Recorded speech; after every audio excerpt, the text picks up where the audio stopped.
Hello my lovely soul family. तो आ चुकी है आपके बीच में एक और रीडिंग, और ये रीडिंग रहने वाली है अधकचरे लोग बातें करते बड़ी बड़ी। आज क्या बातें कर रहे थे ये लोग, सारा कुछ खुलासा होगा टैरो कार्ड के माध्यम से। क्यों, कैसे, क्या बातें करते हैं लोग, ये लोग कौन हैं जो आपके पीछे हमेशा पड़े रहते हैं। तो जनरल रीडिंग है, मेल फीमेल दोनों के लिए यहाँ समान है। ओके, अपने हिसाब से आप सुन सकते हैं। एनर्जी का कोई जेंडर नहीं होता। पहली बार अगर आप आए हैं मेरे चैनल पे तो सब्सक्राइब करके अपनी एनर्जी को सेंड कर सकते हैं, और कमेंट्स करना ना भूले। कमेंट्स जब आप लोग भेजते हैं प्यारे प्यारे, तो देखो मेरा हौसला बढ़ता है रीडिंग करने का, और दूसरा आपकी एनर्जी भी पिक होती है। तो किसकी एनर्जी कब पिक हो जाए पता नहीं, तो कमेंट्स करते रहिए। और तहे दिल से शुक्रिया, लाइक आप जो करते हैं, सुपर थैंक्स देते हैं, और इतने प्यारे कमेंट्स मुझे करते हैं, इतना प्यार आप अपना भेजते हैं, थैंक यू सो मच। और जितने भी लोग मुझे लव यू लिख के भेजते हैं उन सबको आई लव यू टू। बहुत सारा प्यार, बहुत सारी ब्लेसिंग। तो कार्ड मैंने शफल कर लिए हैं। दिए हुए नंबर पे आप संपर्क कर सकते हैं पर्सनल रीडिंग के लिए। देखो, पर्सनल रीडिंग फ्री नहीं है, ठीक है, और फीस भी कुछ ज़्यादा नहीं है। ये व्हाट्सएप नंबर है और सिंपल कॉल नहीं लगेगा, समझ गए होंगे आप। तो पर्सनल रीडिंग की अगर बेहद आवश्यकता है तो ज़रूर लीजिए आप पर्सनल रीडिंग। तो चलते हैं कार्ड पर। कार्ड जैसा कि मैं बोल चुकी हूँ शायद 2 बार कि कार्ड मैंने शफल कर लिए हैं। तो कार्ड में साफ दिखाई दे रहा है ये जो अधकचरे लोग, यानी कि अधकचरा मैंने किन को कहा, जिनको थोड़ी सी आपकी नॉलेज है, थोड़ा सा कुछ पता है आपके बारे में, थोड़ा सा नहीं भी पता है, लेकिन इनको आपकी बातें करनी है। बहुत बातों के मुद्दे में आपको रखना ही है, यानी कि ये आपको कभी भूलने की कोशिश नहीं करते। इन लोगों में से ये लोग हो सकते हैं, सबसे पहले तो मुझे आपकी लाइफ से जुड़े हुए लोग दिख रहे हैं। पर्सन या पर्सनी कोई आपके हो सकते हैं। देखो, आप मेल हैं तो पर्सनी समझिए, यानी कि फीमेल, और अगर आप फीमेल हैं तो आप पर्सन का समझ सकती हैं अपने लिए। तो इस हिसाब से अपने सुनना, ठीक है, ओपन माइंड से। तो इनका क्या हिसाब है, ये आपसे नो कांटेक्ट में हो सकते हैं, ये आपकी लव लाइफ से जुड़े हो सकते हैं, हस्बैंड वाइफ हो सकते हैं, इनके ही कुछ रिश्तेदार हो सकते हैं, आपके आस पड़ोसी हो सकते हैं। अगर आप कार्यस्थल की सोच कर देख रहे हैं ये रीडिंग, तो आपके कार्यस्थल के भी ये अधकचरे लोग हो सकते हैं।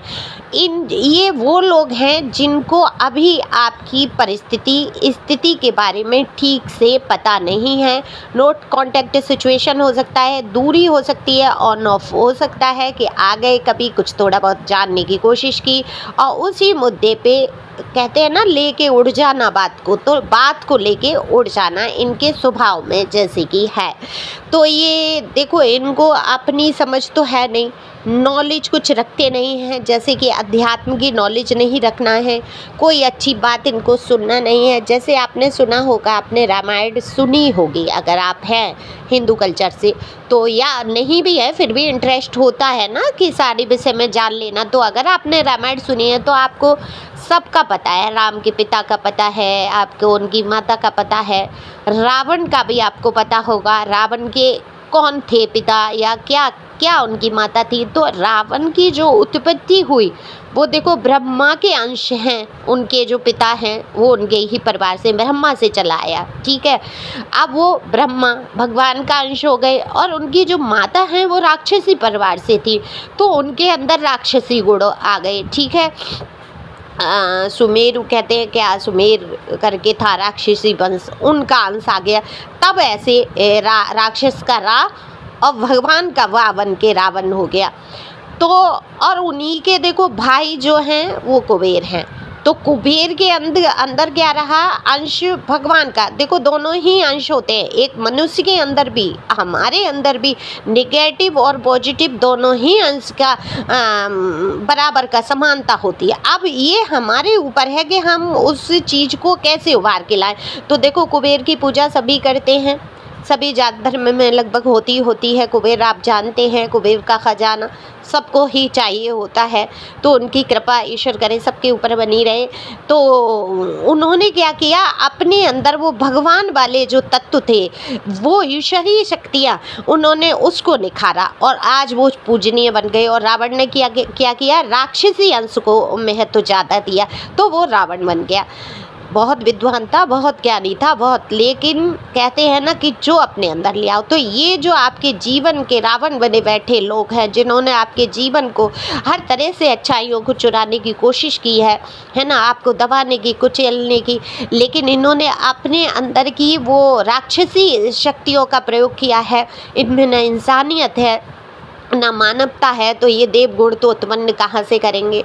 और आपके अंदर मैं ये कहूँगी, आपने जो अपना पॉजिटिव हिस्सा है उसको उजागर करके रखा है। आप देखो, अध्यात्म में भी झुकाव है आपका, आप जानते हैं, समझते हैं चीज़ों को, है ना। मैंने पहले ही कहा, ये उदाहरण क्यों दिया गया, ये उदाहरण दिया गया इसलिए कि आप समझ सके कि इंसान अपने अंदर जो उत्पन्न करना चाहता है वो वैसा ही बन जाता है। तो आपने अपने पॉजिटिव साइड को रखा है, तो देखो आपकी अच्छी बातें भी होती हैं, लोग आपके बारे में अच्छा बोलते हैं, आप एक सरल स्वभाव से हैं, आप अध्यात्म की राह पे चलते हैं, दूसरों का दिल नहीं दुखाते, सबसे बड़ी बात है आप झूठ नहीं बोलते। ये भरोसा तो आपके दुश्मनों को भी पता है कि आप झूठ नहीं बोलते। कई बार इस वजह से आपको फंसाने की भी कोशिश रहती है कि बातों को इतना घुमा फिरा के कहा जाएगा, उनको पता है कि आप झूठ नहीं बोलेंगे और उस पर आप बोलेंगे हाँ ऐसा है। तो क्या होता है, कभी कभी आपको उस जाल में, फरेब में फंसा देते हैं, गुस्सा दिलाना, आपको ऐसी बातें करना कि आप बौखला जाएं। लेकिन अब आप बहुत ही स्थिर हो चुके हैं, आपने अपने अंदर इतने बड़े बदलाव किए हैं। जैसे पहले आप बौखला जाते थे, छोटी छोटी बातों पे कोई बुराई कह दिया, किसी ने कुछ कह दिया तो आप भी भड़क जाते थे या चिल्लाने लगते थे या अपनी बात को रखने के लिए ज़ोर से बोलना, तो उसका लोग फ़ायदा उठा लेते थे, वहाँ आपको क्रोधी बता देते थे, आपको गलत साबित करने की कोशिश करते थे। आज देखो इनके पास कुछ नहीं है तो कहीं ना कहीं आपके चरित्र पे ही हमला करने की कोशिश करते हैं, क्योंकि ये अधकचरे, इनको सारी नॉलेज है नहीं आपके बारे में। तो ये क्या करते हैं, जो भी बात इनको मिलती है, जो भी मुद्दा मिल जाता है, उसी पर आपकी बातें करना शुरू कर देते हैं। तो अब इनको भी पता है, इन लोगों को आपको वहाँ परेशान होने की बिल्कुल भी आवश्यकता नहीं है, बस धैर्य की आवश्यकता है। देखो आप समझते हैं कि आप कैसे हैं, आपको आपसे अच्छी तरीके से दुनिया में, संसार में कोई नहीं जान सकता। आपकी अंतरात्मा, आपका मन साक्षी है इन सारी बातों का, वही परम ब्रह्मा है जो साक्षी बनते हैं आपकी सच्चाई का। लेकिन आपके साथ क्या होता है, आपकी बुराई बदनामी करने की कोशिश है। तो फिर आप भी समझते हैं कि ये इंसान को पता ही है, सामने वाले को ये सारा कुछ झूठ बोल रहा है। अच्छा, जो आपकी झूठी बात करेगा, सोचने वाली बात है, क्या उसको नहीं पता होगा कि वो आपके लिए झूठ बोल रहा है? तो उसके मन में तो स्वतः ही आपके लिए एक आदर के भाव होंगे, एक पछतावा कहीं ना कहीं, क्योंकि अंतरात्मा में कहते हैं ना कि प्रभु सबकी अंतरात्मा में बसे हैं। एक पॉजिटिव साइड हर किसी की आत्मा में है, लेकिन जो जिसको महत्व दे दे, अब वो नेगेटिविटी को ज़्यादा महत्व देते हैं, लेकिन पॉजिटिव चीज़ें उनको अंदर से धिक्कारती होंगी और वो जानते हैं कि वो आपके लिए बुरा कर रहे हैं या बुरा सोच रहे हैं या बुरा कह रहे हैं, क्योंकि सत्यता जो है सत्यता है।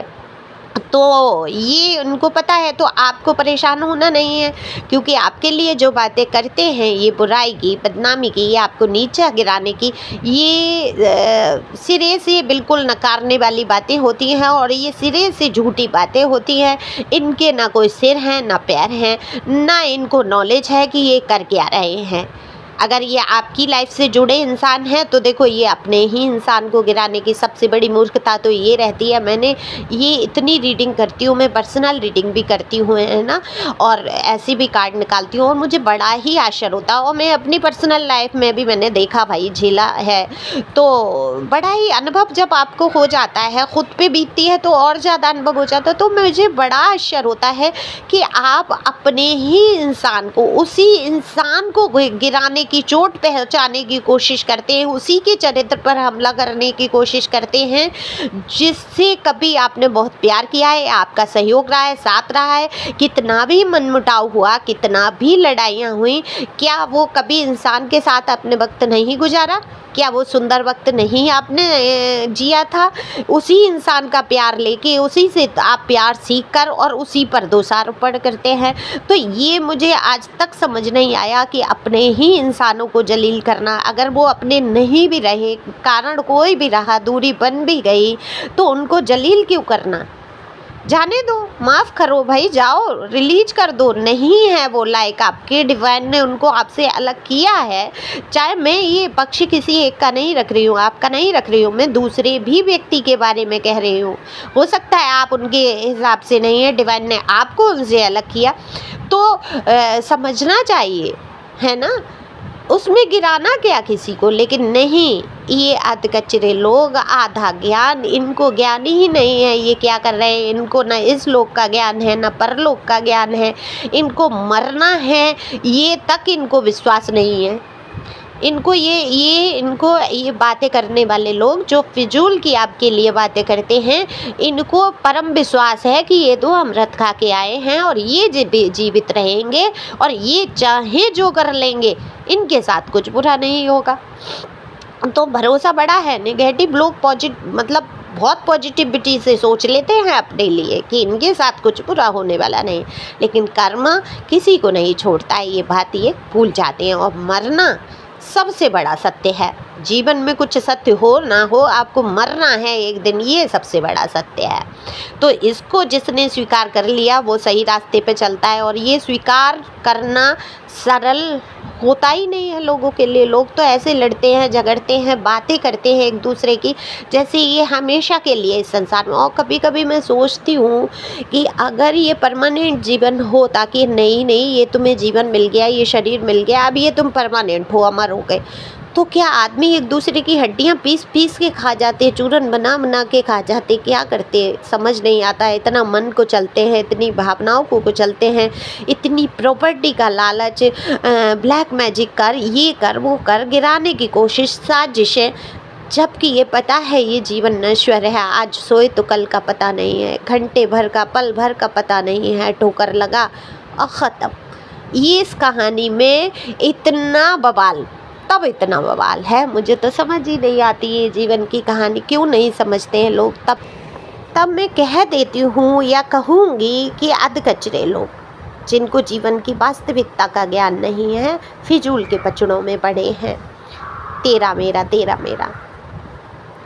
तो कुछ लोग आपकी बहुत बड़ाइयाँ भी करते हैं यहाँ पर। थोड़ी भाई ऐसी रीडिंग हो गई, जो भी कहा गया आपके बारे में उस पे ये था, तो आपको सुन के बुरा भी लगा है। कुछ बातें आपने सुनी है जिससे आपका दिल दुखा है। हालांकि आपने अपने आप को धैर्य बहुत दिया है, आपको पता है ये सारी बातें झूठी हैं, लेकिन वह अपने ही किसी इंसान के द्वारा कही जाती हैं तो वो दर्द तो पहुंचाती ही हैं। वो दर्द जो आपको होता है वो सिर्फ आप जानते हैं। तो इस दर्द से ना गुजरते हुए खुश रहो, मस्त रहो। आपको तो वास्तविकता पता है, ईश्वर को वास्तविकता पता है। तो फिजूल की बातें सिर्फ आपका मन दुखाने के लिए ही कर रहे हैं।